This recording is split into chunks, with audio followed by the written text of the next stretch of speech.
त्रिदलं त्रिगुणाकारं त्रिनेत्रं च त्रियायुधं त्रिजन्म पापसंहारम् एकबिल्वं शिवार्पणम् त्रिशाखैः बिल्वपत्रैश्च अच्छिद्रैः कोमलैः शुभैः तव पूजां करिष्यामि एकबिल्वं शिवार्पणम्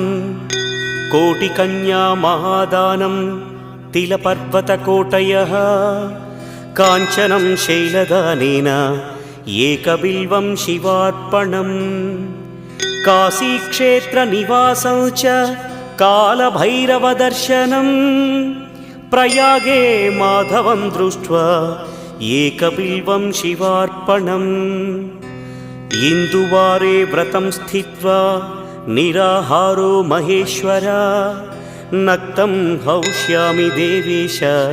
एकबिल्वम्